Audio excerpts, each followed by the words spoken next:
Hi everybody, it's Mandy. I know it's been a while since I've done anything on YouTube. A lot of things have changed. Some of the most recent changes I had is I changed jobs. I dealt with some burnout.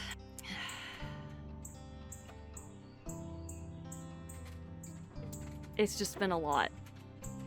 So, and I know you all know that life can do that sometimes.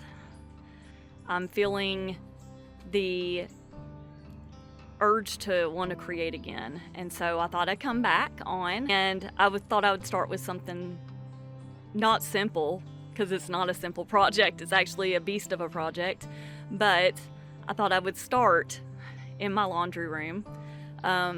It's basically become a catch-all for everything. At one point I did have some organization in there, so what I'm wanting to do is have you all come along with me as I get it back in order, and then I also have a project that I want to do in there as well, so you all will come along for that too, but that won't be in this video, that'll be in another video. So I'm gonna film that, and while I'm going through that, I'll give you a life update and stuff, and y'all can follow along with what I'm doing. I'll give you updates on what I'm doing as I'm going through the process as well.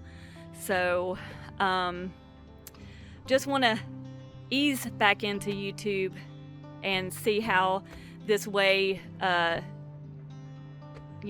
feels. I'm hoping that it's going to feel more natural and comforting as I go, and so I want you all to come along with me. And so I'm really glad that you're here, and let's have a look at this crazy laundry room I've got. Okay, so got things on my laundry washing machines. I've got a disaster in the floor, a bunch of dust everywhere and dirt from the dogs that comes in, and just a hodgepodge of stuff that ended up in this room. It's a mixture of dog stuff, gardening stuff, paint stuff, lawn and garden stuff. I think I said that already. And then of course the actual laundry stuff. So it's quite a bit.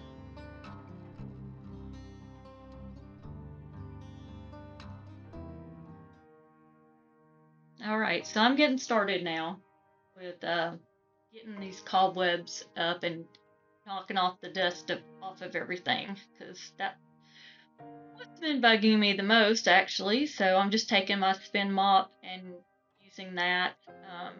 I didn't have the proper tool, but I figured I could use that to get the majority of this off.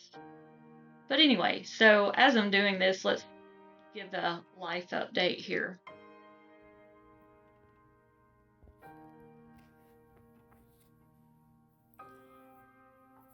My role was a little unusual. Officially, I supervised the accounting department, but in reality, I became the owner's go-to person. If there was a problem, a special project, a different employee situation, or something that needed to be figured out, it usually landed on my desk. I was involved in everything from hiring and mentoring employees to solving operational issues, creating processes, helping different departments, and being a sounding board for leadership. I actually love that part of the job because I enjoy solving problems and making things better. I think part of why this hit me so hard is because that job became part of who I was. I wasn't someone who just came in and did my own work. I was the person everyone called when something needed to be figured out. I genuinely loved being that person. I liked solving problems, helping people, and making things run better. So when I wasn't allowed to solve their biggest problem, it was incredibly frustrating. It's honestly been one of the hardest experiences of my career. When I started there, I really believed I could make a difference. My department had several employees who had been there for decades and were getting close to retirement. My goal was to hire and develop new employees so the department would be in good shape for the future. The problem was that there was a very unhealthy culture that had been allowed to exist for years. Some of the long-time employees made it really difficult for new people to succeed. I'd hire someone with a lot of potential, and before long, they'd either quit because they were miserable or ended up being let go after things spiraled. It became this frustrating cycle. As a supervisor, I felt responsible for fixing it. I kept bringing concerns and ideas to my boss because I wanted us to address the root cause instead of just replacing people over and over and over. But every solution I suggested was met with a reason why it couldn't happen. And decisions were often made without even involving me. I was expected to own the results without having the authority to actually change what was causing the problems. Everything finally came to a head over one employee who wanted to retire. My boss asked her to stay longer without talking to me first, even though I was her supervisor. When she found out she'd have to work past bonus time to receive her bonus, she became even more unhappy, and the atmosphere around her area got worse. Around that same time, another employee quit because of the environment. And they told me so on their way out the door. I told my boss I needed to have a long conversation because there was a lot we needed to work through. Instead of feeling heard, I felt like every concern I raised was dismissed. Then the conversation ended with him yelling, cursing at me, and hanging up on me while he was away on a business trip. I walked back into the office completely overwhelmed. Months, maybe even years of frustration just exploded out of me. Yeah, it was years of frustration. I raised my voice and everyone heard it. I created a scene, but I do wish I hadn't handled it that way. I really do. But it wasn't because of one phone call. It was because I'd been carrying so much for so long and finally reached my breaking point. After that, my resignation was accepted. They kept me on remotely so I could train the owner's son who would temporarily take over my position, which I was thankful for. But almost everyone there has ghosted me. My husband still worked for the company for a bit, but he has since left for another job too. My son-in-law still works there, so when he is around, it's hard to completely separate myself from it. The problem that's been hardest isn't even losing the job. It's letting go of the hope that things would eventually get better. I cared so much about those people in that department. I wanted it to succeed, and I wanted everyone to have a workplace where they felt respected. I've realized that's probably why I'm grieving so much. I tied a lot of my identity to being the person who could fix things. So when I couldn't fix this, I felt like I had failed. Like I said, that's been almost a year ago. I'm finally starting to see it differently now. I don't think I failed because I wasn't capable. I think I ran into a culture that just wasn't willing to change. One person can't fix that, no matter how much they care. I still wish my last day had looked differently,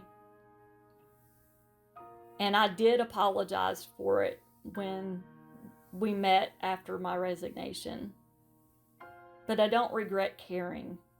I don't regret wanting better for the people who worked there. I'm just trying to learn how to leave that chapter behind without letting it define me.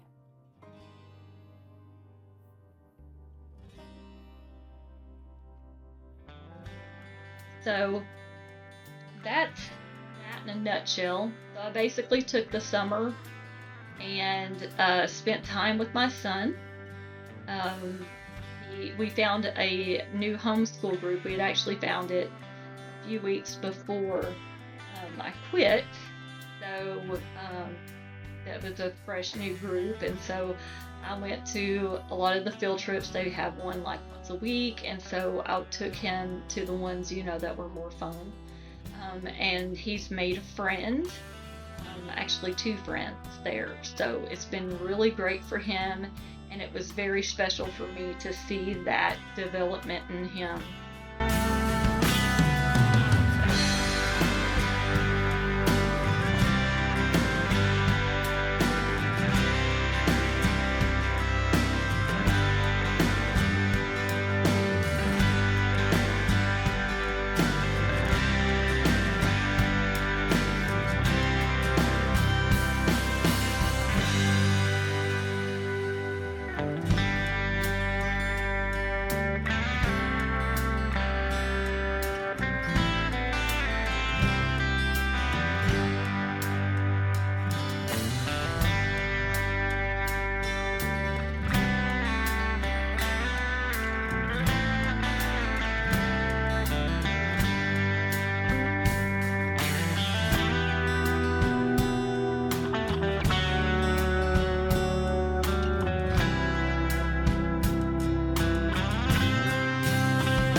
So right now I have a bunch of laundry hampers in here, and of course, just like everything else in this room, got dust and dirt all over it.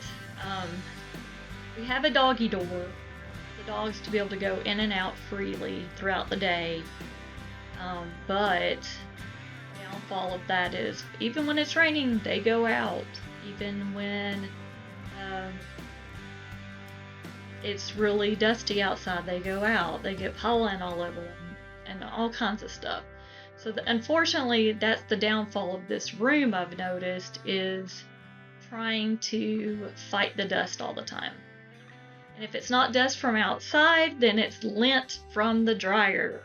So it just never fails. I don't know why we end up having lint all in the air with this washer and dryer, but we do, and we've had this washer and dryer for quite a while. I still really love it, so I don't want to get rid of it or anything like that, but it's just, normal stuff that happens with laundry rooms. The thing on the wall near me, that black thing, is a trash can that we put our lint in, and that has helped quite a bit, because before people would just take the lint out of the lint trap and throw it on top of the dryer, and that's whenever we'd really run into a problem. But these hampers came from my son's room when we cleaned out his room over, I guess we did that in the fall, late fall, early winter. He finally gave up his stuffed animals, which was a huge deal, and pared them down into a good number. So he still has some stuffed animals, but they're his very, very favoritist stuffed animals. So that was huge. So these are just empty hampers now. And my problem is, and I don't know about you guys, but it is hard to let go of bins, baskets, and things like that to store with, because I haven't finished organizing my house, and I'm afraid I'm going to use them or need them, and they're not going to be there because I got rid of them. So I don't know if y'all run into that same problem, but I definitely do. So all of this stuff was just stuff that was piled up just to even get to the cabinets that I'm standing in front of. So it was a little chaotic. Even the dogs were having trouble moving around in there. They basically had their little path, and that was it. And so I at least got all these stacked up now, and they're somewhat out of the way at this point. But in this video, I was just still cleaning them.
what all did I do during my hiatus from working?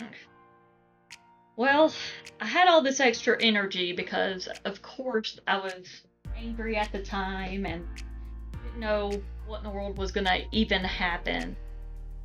So, the first thing I did was start going through stuff in my house. All the things that basically I kept saying to myself when I would see people out and about at lunch and think to myself, must be nice. They don't have to work and all that. They can do whatever it is they want to do. So it's some kind of weird bucket list that I had in the back of my mind of what would I do if I had a bunch of extra time. What projects would I work on? And so, of course, my house was one of the first things that came up. And since that was readily available to me, because I'm there all the time now, at that point, so I started out with my room and my Christmas decorations, because all my Christmas decorations were in my room. And sadly, they're back in my room again now. But I went through everything. I at least downsized all the Christmas stuff. And then went through my clothes, which was difficult because a lot of my clothes were for my job. And then, of course, they also gave out items that had the company logos on it and things like that. So every time I saw one of those, it just made me mad. So I got rid of almost all of them. I kept one sweatshirt, but it's just because I liked the color and it's a sweatshirt. And I don't have very many of those. So, but everything else, I said forget it, and I donated. So there was quite a bit of donating going on whenever I first quit my position. So,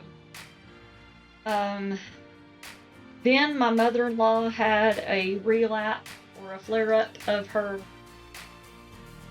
COPD / bronchiectasis, whatever you want to call it, that she has. It's a chronic condition.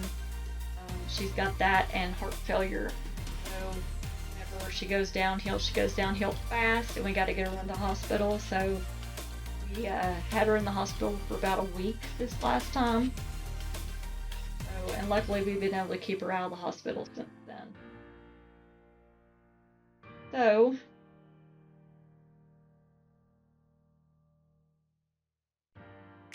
then I went through my bathroom. Some of it wasn't quite where I wanted it to be organizational wise. So I went through some of that and got it nice and organized, and I was very happy with what the after result was. Went through my jewelry, because once again, I wasn't going to be wearing much until I know exactly where I was going to be. So I need to get rid of more of that now that I know where I'm at. I threw my linen closet that was in my bathroom, got it better organized and looking good. Then I started tackling my son's room. And my son's room, you literally couldn't even walk in there. He has hoarding tendencies, sadly. So I have to keep him managing his stuff and keep him thinking about that now. But we eventually got rid of the majority of his stuffed animals, which was very difficult for him, but I was very proud of him at the same time. So it was a big milestone for him to get through.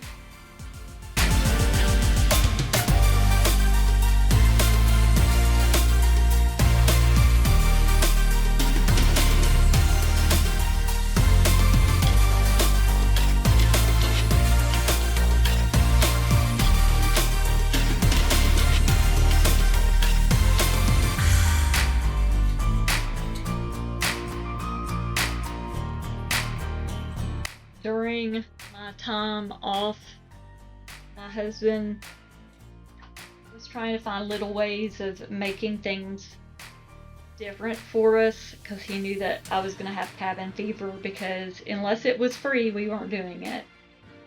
Unless it had to do with your basic needs, food, shelter, and clothing. So he made a day where we made caramel apples, which were absolutely delicious. I've never made them from scratch before.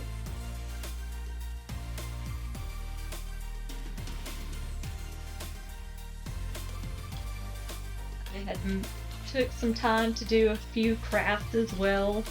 So my grandson turned 4 and he was going to be celebrating his birthday, so I made him a nice birthday shirt that he loved and still wears even now.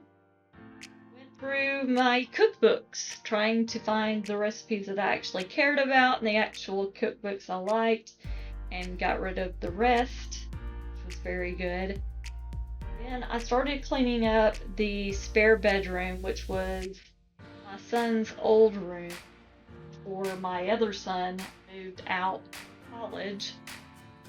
So that's become kind of the office room, and I started cleaning it out, not realizing that pretty soon I'd be cleaning it out really for a reason, which was that I'd gotten a new job. But it's almost like as soon as I got this project finished, that's when I found out that I got it. So I began cleaning out the spare bedroom, which was not an easy feat because it still had some of my other son's stuff in it. So I had to communicate with him on what he wanted to keep and what I could get rid of. In between, I took a little break because it was beginning to be fall at that point, because we were definitely in September. So I made a nice little fall centerpiece basket out of a galvanized vase that I'd gotten a gift basket out of, so I was upcycling that. And I'd gone to the Dollar Tree and got me some fall foliage to put into that to make it nice. So that is one thing I splurged on, was Dollar Tree flowers, leaves and stuff. But went through all of my son's homeschool stuff, got it all organized because that was in that office area too.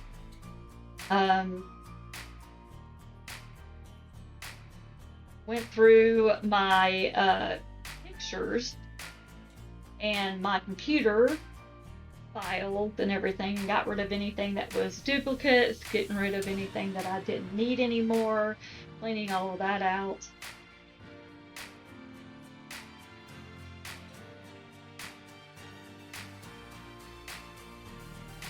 So here I am cleaning this upper cabinet, which had a lot of paint stuff, but I also have some paint supplies and everything in another cabinet. But it did get me thinking that maybe I want to have all my paint stuff there. Now that is a shearer for Winston that we tried to use. Winston's a rescue, and he was rescued from a hoarding dog situation, dog case, where the owner would cane the dogs. So because of that, he is a very, very skittish dog. So unfortunately, these shearers weren't working for him because they were too loud and he hated the noise. I have since replaced that with one of those fur vacuums that has a lower decibel setting on it. That mixed in with giving him like a tranquilizer kind of thing. Not a tranquilizer, it's less severe than that, of course. Allows me to groom him. Otherwise, I wouldn't be able to do it, and he's a long-haired dog. So in the summertime, I try to keep him trimmed as best I can. So that shearer is going to go to someone else. So that went to my donation pile. It never fails, you always find some little doggy treats along the way. These were just up in the cabinet. I didn't even know they were there. So filling up my treat containers now, so that way I can give the dogs treats off and on They're doing good stuff, which they've been really good dogs here lately.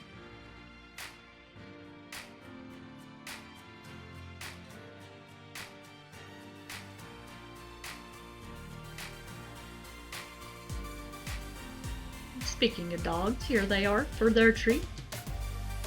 Might as well give them one.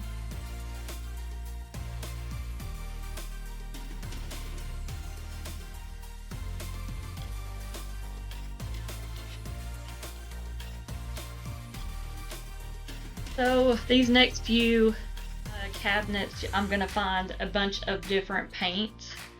The one I was holding up just a second ago was the color that our walls are whenever they painted the house originally, and it's called Prairie Winds, which, funny story, because the color of the walls in this house are not the color they're supposed to be.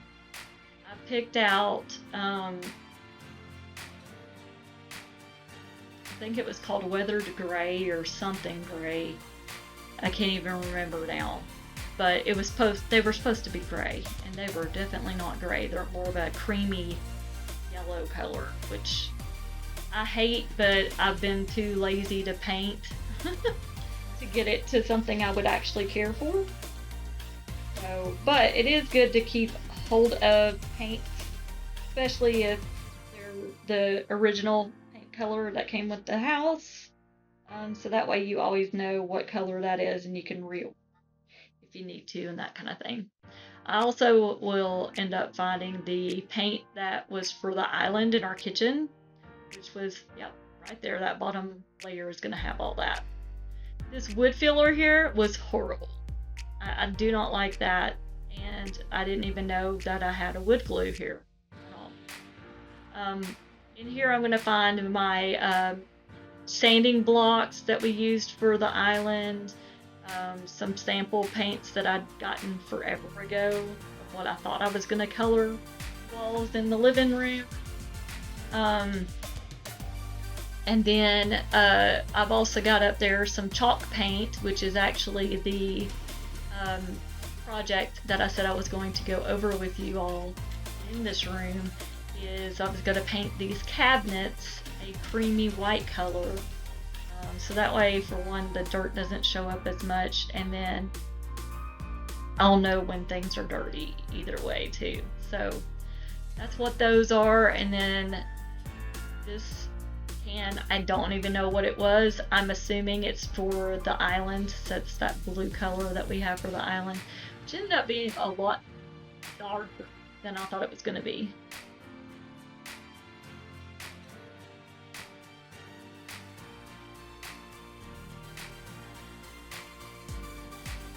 So here is that blue paint I was talking about. So it was much darker, but this also allows you to remember the names of the paints. All of those were on there. And I'm just going through these, clearing everything out, so then I know what space I have available for what I've got to put back.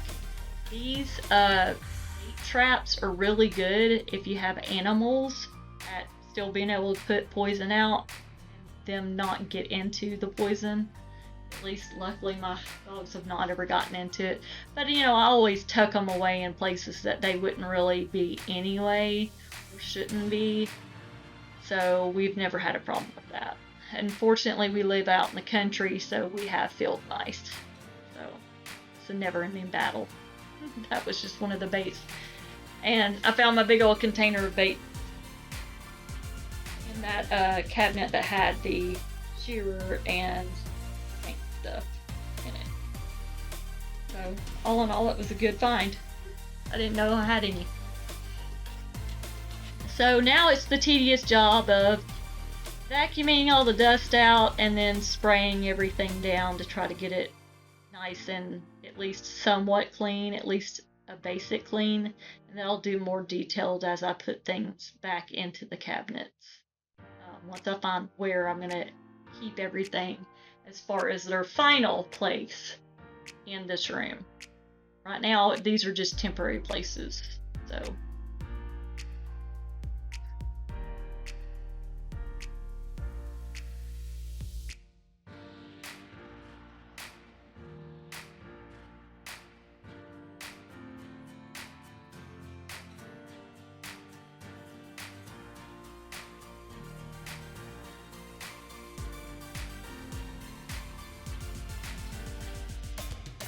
So this series of the laundry room took place over the course of 3 days. This is actually the third day of me working in here. So the first one was just getting the cobwebs down, going through the stuff that was in front of the cabinets.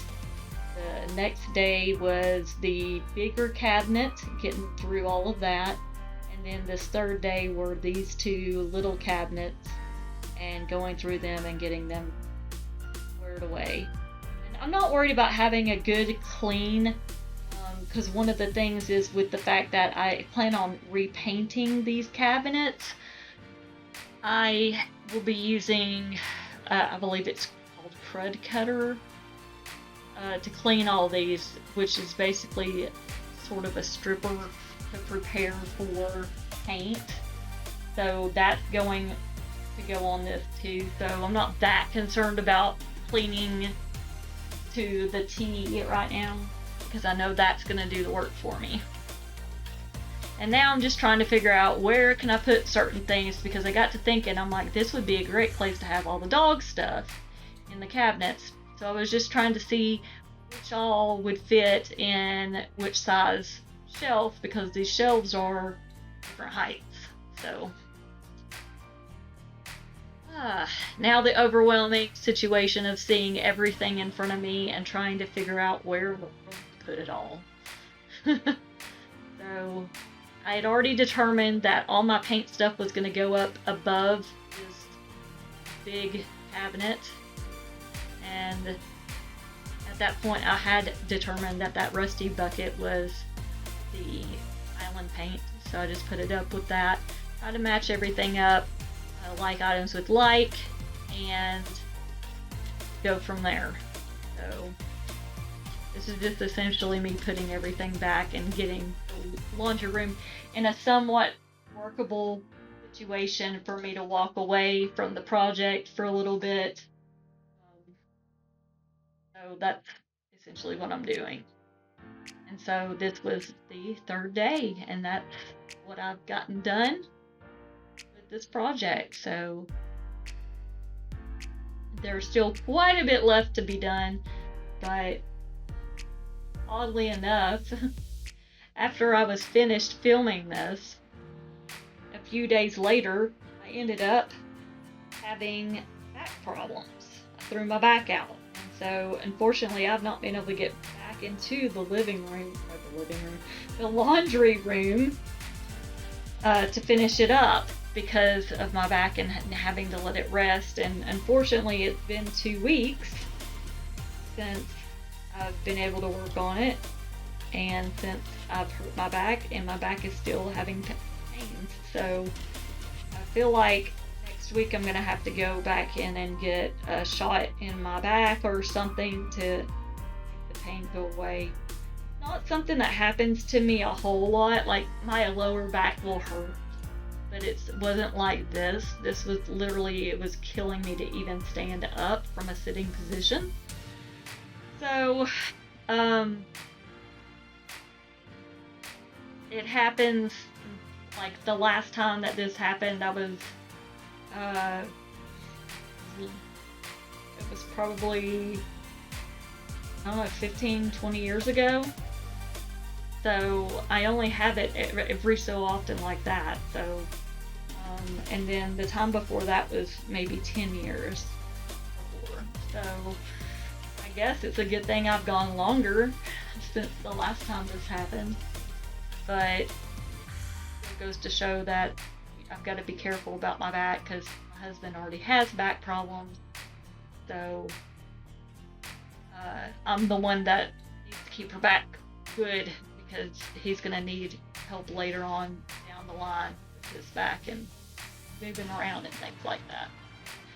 This container is the perfect size, I thought, for the brushes and the sanding blocks and things like that.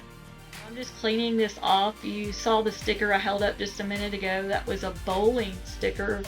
This used to be a bin that had Sanders toys in it back when, gosh, he was 3. That's how long I've had this container. So I guess that's one thing about it. You know, I hoard containers, but at the same time, I do use them. They do come in handy, and you know, this has been one that's been an excellent bin that I just happened to find that met the exact proportions I needed for his toy shelf at the time, because we were just putting all of his stuff on shelves back then because he didn't have a closet in his room.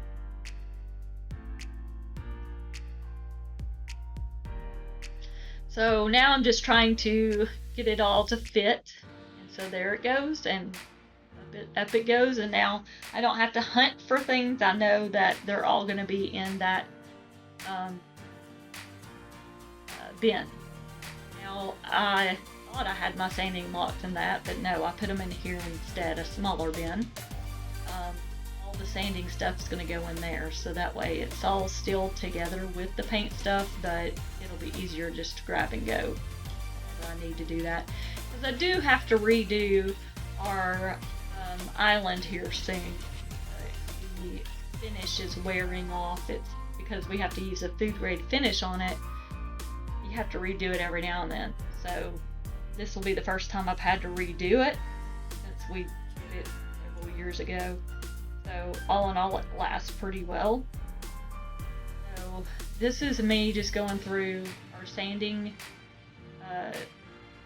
sticker things and just getting the dog hair off of them, because for some reason they'd gotten dog hair all over them. I don't know how, but they did. Again, long-haired dog never fails. So, but luckily a simple lint roller got all these cleaned off. And here is the finished product, what I got accomplished that day, these past 3 days actually. So all of the paint stuff is in there. There's the dog stuff, and then this is all lawn and garden stuff. Thank you so much for spending part of your day with me. If you enjoyed today's video, I'd love to have you subscribe and join our little community. Until next time, let's make home our favorite place to be.